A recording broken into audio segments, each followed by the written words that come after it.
Hello guys and welcome back to Married at First Sight Australia, and today we are going to be talking about the fourth dinner party. And my god, these dinner parties just get better and better and better. I am really getting into this series. We're about halfway through point, and I gotta say every single episode just has me going, like, these people are crazy. Some of them are genuinely lovely human beings. Lucinda, Cass, Tristan, people like that. Then you've got the crazy ones. The crazy ones. Yeah, guys, it's absolutely crazy. But if you guys are enjoying the episode, make sure to like, comment, and subscribe, and do all of that YouTube stuff that you guys are doing so well at the moment. We are on our way to 900, so make sure that we are getting to that target as quick as possible so I can keep on making content for you guys and you guys can keep on enjoying it. If you have any show recommendations, no promises that I will watch any or do videos on any of them, but I will definitely check them out. But yeah, I'm thinking there's like Fortune Hotel coming out in a couple of weeks. I might look at that. But other than that, there's not really a great deal of competitive reality shows on here at the moment that aren't talent shows, and they're not really my bag. I'm really sorry. There's not really much to commentate on there because talent is very subjective. But anyway, let's get into the video.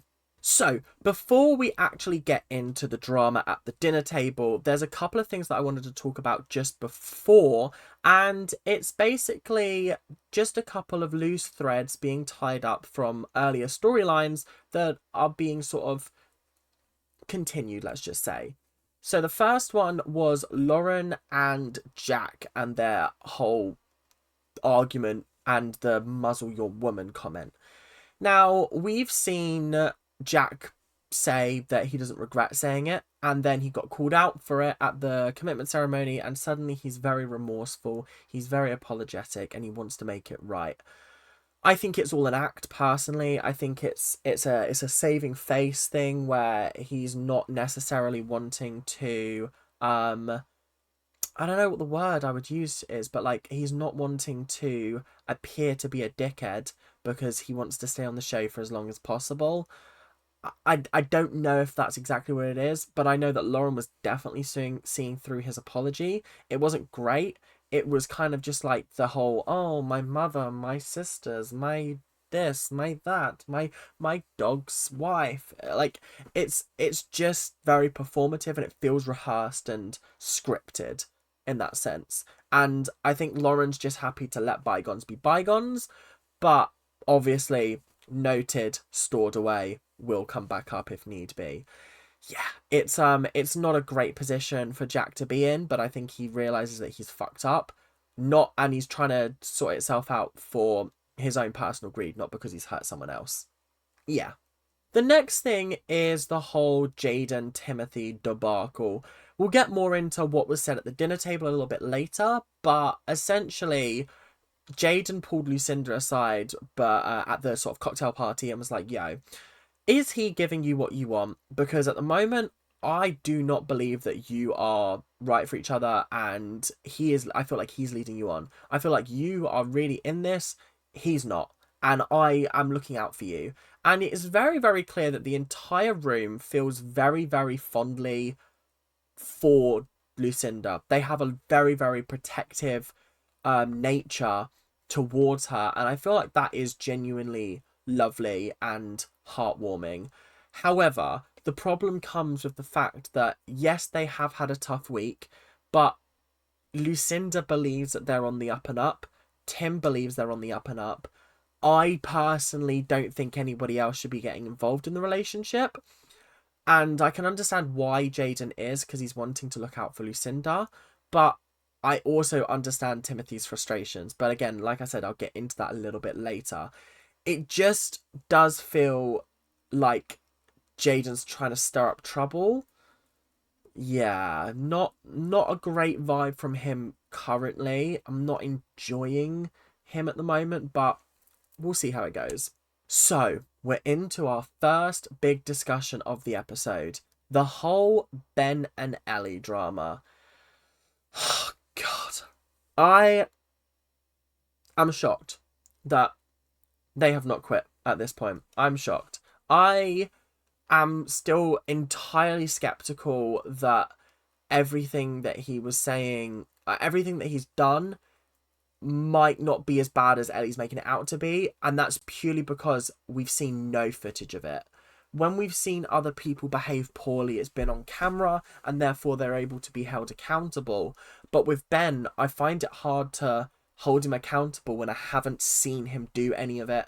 I'm just hearing the sort of second-hand information from Ellie, and so as much as his actions that she's saying are portraying him to be a dickhead, is it really as bad as that? Do you get what I mean? Anyway, so she arrived on her own and he arrived alone as well. And everyone was disgusted by the list and the fact that he sat her down for 2.5 hours to reel off everything he hated about her. And once again, I was sat there thinking, like, at what point in that 2.5 hours would I have kicked him out?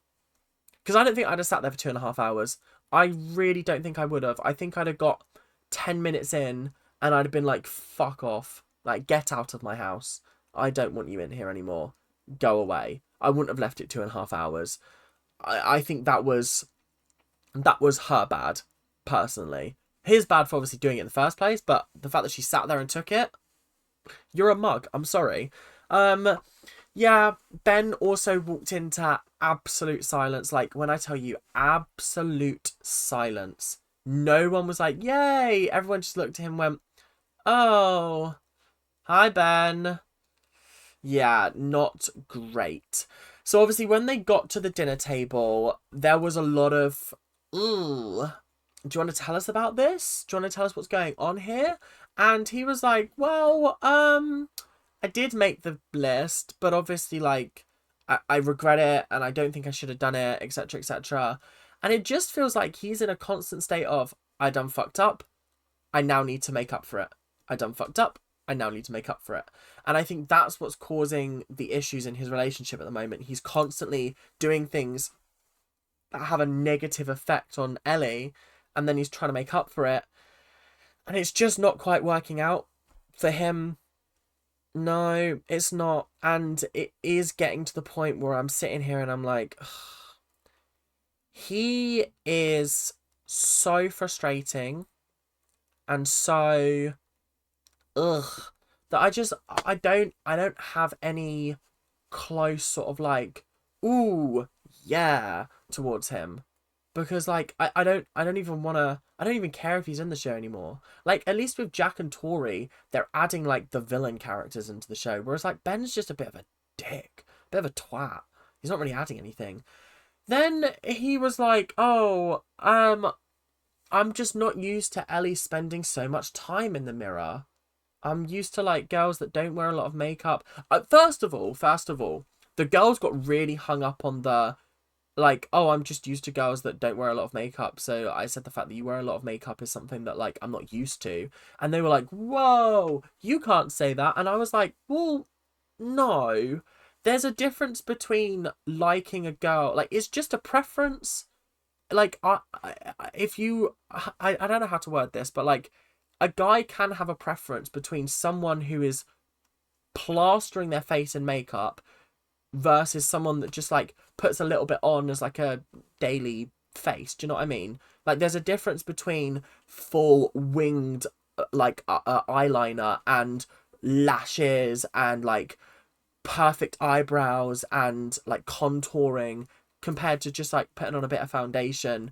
If that's what he's used to, and Ellie does a lot more than that, then he's entitled to be like, oh, I'm just not used to that.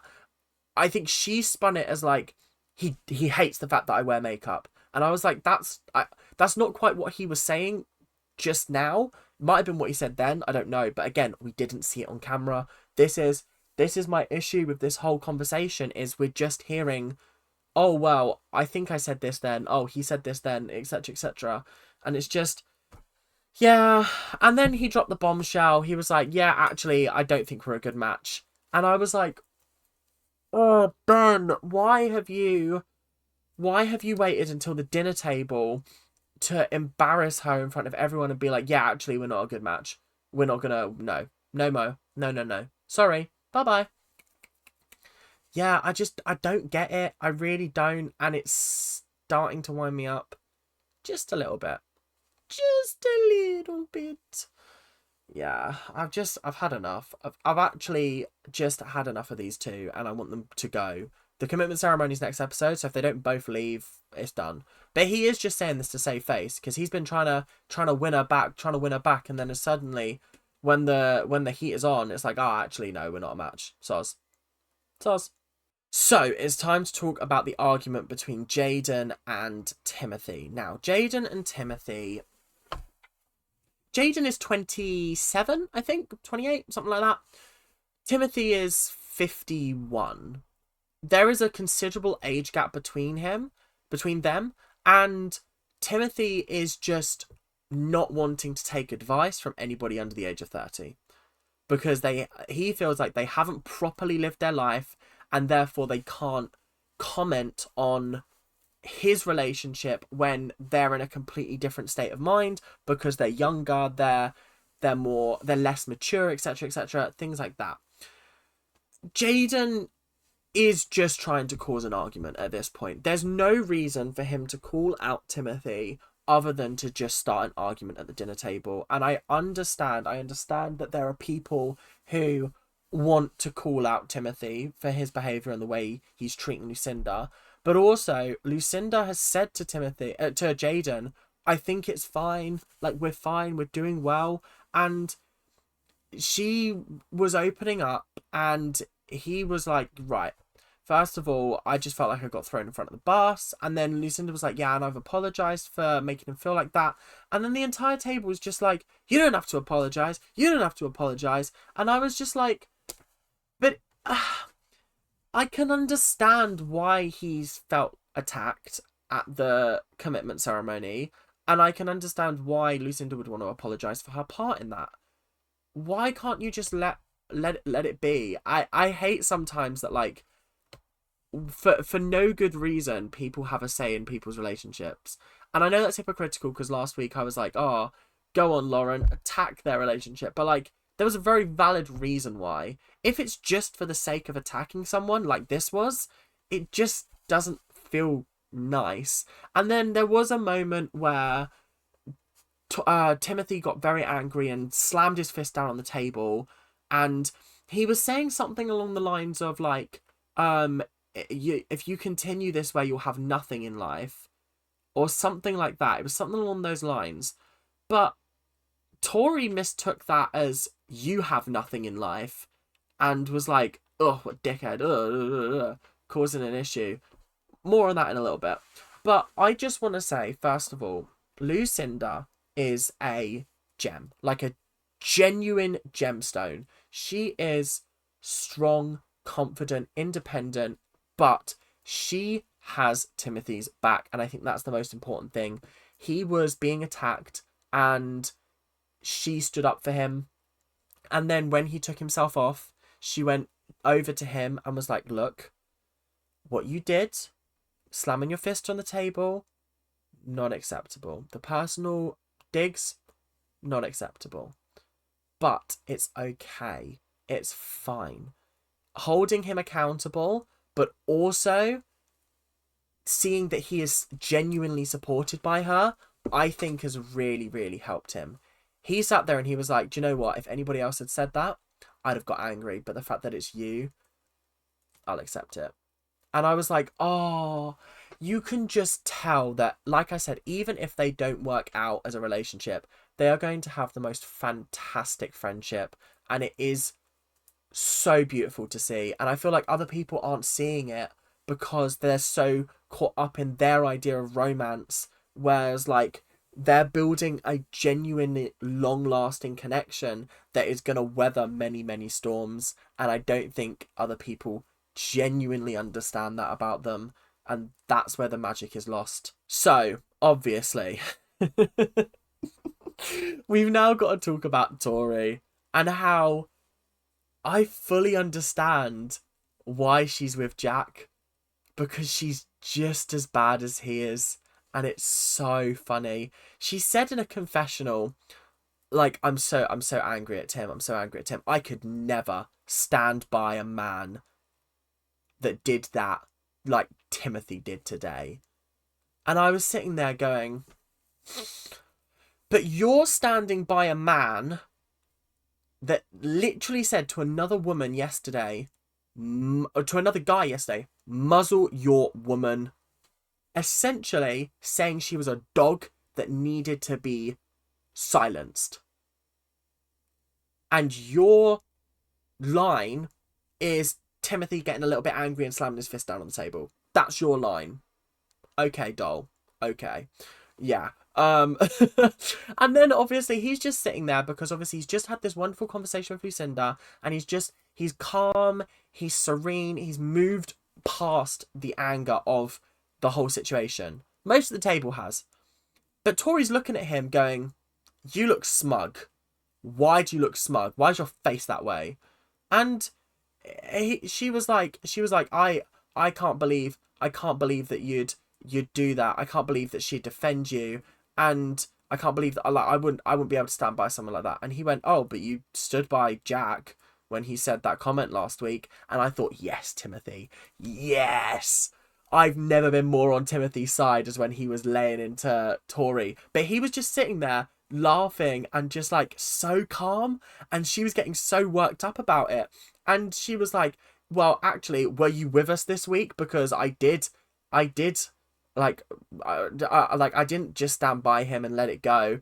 Were you with us this week? And he just went, well, were you with us this week? Because you're having a comment on my relationship, but you weren't with us this week, so you don't know how that went. So back off.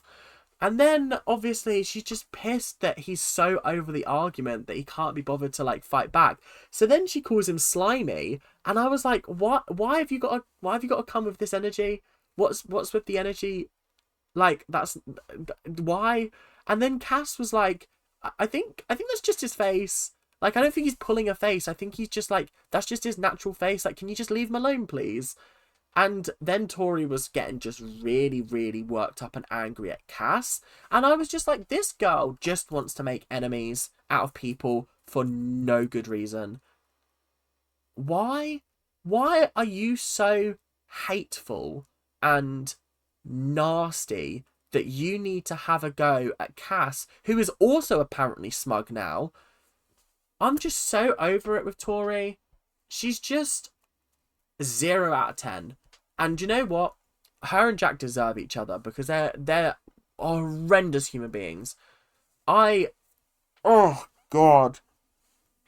There's never been a relationship like I watched last the UK version, and now this is the first Australian version. I only watched the latest UK version. There's never been a couple where I've hated both of the members in there. And I just think both of them are nasty, nasty people. Like, what's that all about? Yeah. But that is all we've got time for today. So thank you guys very, very much for watching. I hope you guys have enjoyed, and I will see you guys in the next episode, wherever that may be. But until then, make sure to like, comment, and subscribe. Do all of that YouTube stuff, and I will see you guys later. Keep on ranting. Bye now.